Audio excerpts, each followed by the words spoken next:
Hello! Today, mates, we're looking at Nukklerma Robot Warfare, an FPS indie game from single developer Kerbo Games, made with everyone's favourite engine, Unity Personal, the sign of every great game, free software. But then again, for this shovelware, it is very fitting. Nukklerma is a first-person shooter set in the future where you play character Elon, someone who survived the first robot wars before the humans won, leaving a small number of robots alive who then clone themselves to launch a new war.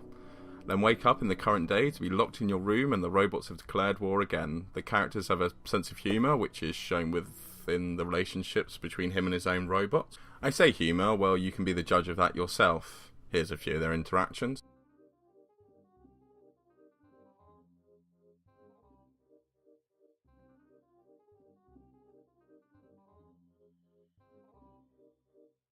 But be warned, if you did laugh at anything during that, then I envy you, for you will go through life and be finding everything funny that you ever hear in your life, you lucky bastard. So let's start off with the graphics. So why would you want thoughtful graphics when this game offers you not only floating scenery, but the grand design known as fuck it, throw it anywhere, made popular by the French philosopher Pierre Franco.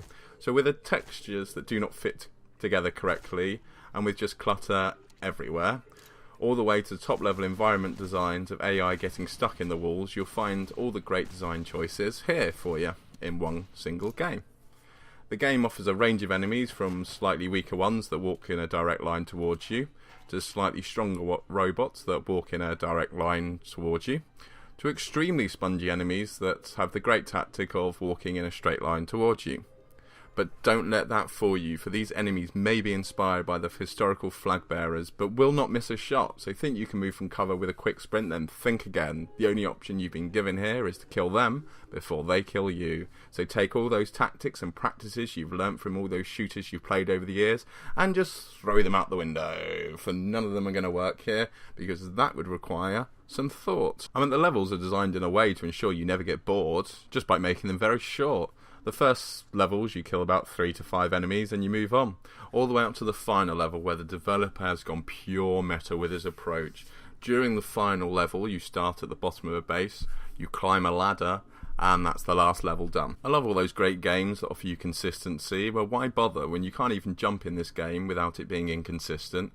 If you think that's annoying enough, the guns are inconsistent with their shots, the noise needed to get the AI activated is inconsistent, and the damage as you're hitting the enemies is inconsistent, with sometimes just leaving bullet marks in your enemies rather than hurting. I mean, you can see some of the great influences that have gone into this game. You can see parts of Half-Life and elements of Deus Ex, with a developer who's been able to take all these ideas together, drag them through the dirt, spank it 1,000 times, has killed them, eat them, shat it out, and represent it to us with this lovely delight that he wants to charge you for. So now let's tackle what's on everyone's mind, what I call the early access paradox. This game is in early access, and the developer has been very honest about that, saying alpha build, which is not an early access stage, but don't mind that, that's a video for another day.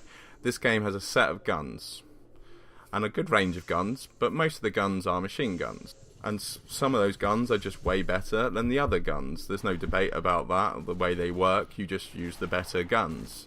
And this shows why a fixable problem, a lack of thought from the developer about how to develop a worthwhile first-person game. If I've only got the pistol available to me, I want tactics available that I could utilise for the pistol that's different to the machine gun, that's different to a sniper rifle. I don't just want an upgrade of weapons, where when you get one, the other one becomes not needed. And the only way this works is on ammo conservation games, but with the levels here being so short, there is no ammo conservation, you just use the best weapon you're given at the start of the game.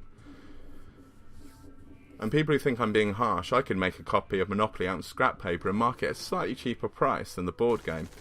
But why would I expect someone to buy it? The game shows no sign of being able to compete on the standard that we expect from our AAA. But you expect that from an indie developer. And what you're looking for them is something different within the gameplay, something that's being overlooked by the bigger market. You're looking for something that you can't get somewhere else. This is a game that is offering nothing different from the market. It's not offering anything unique to the first-person shooter genre. There is no reason to buy this game. The story is bare, it offers new challenge, and the characters are just simple stereotypes. What? I have to make this video longer? You want further evidence the game's not worth... Okay. So this is a single developer who admits that his game is in the very early stages, and we can all see how much work the game needs. Yet he is already talking about Easter eggs. I mean, here's a weeping angel, and here's a Chucky-like ventriloquist doll. So if you're happy enough with the game and the state it's in to be working on Easter eggs, then you have to have no idea about what state a game needs to be in to be released. Either that, or you've surrounded yourself with friends that are just willing to lie to you. I mean, not even white lies. This is damaging. Releasing a game in this state, no one is going to play this and go, wow, there's something to this, there's something that I can get from. And those signs that the developer is that clueless implies that this game is not even worth keeping an eye out for future patches. And we've not even talked about the length of the game, and this game is about 10 minutes worth of play. It took me an hour to complete. That's due to a few reasons. One, me not looking at the buttons before I started playing and realising that flashlight was on L and you don't carry a flashlight, the flashlights are on your guns. And two, not realising that at some point at the start of the level they'd given me a rocket launcher, which is the only way I could have killed as many enemies that it spawned in front of me as I needed it to do. And also, if you do notice during this spawn point, which I'm going to show you now, they also spawn an enemy directly behind. Anyway, that's enough. I'm sorry for the delay on the video, people. The truth is I was just actually not enjoying what I was doing anymore. But we got a new format to the video. It's a less of a formal format than what Sinning and Winning was, but there's a bit more comedy and a bit more laid back, and I hope it still gets the points across. But anyway, the new video style, if you want to leave any comments upon that, that's what down below's for. If you've liked the video, that's what a thumbs up's for, and if you hated the video, well, guess what, that's what the thumbs down's there's for. But anyway, you go and enjoy the world.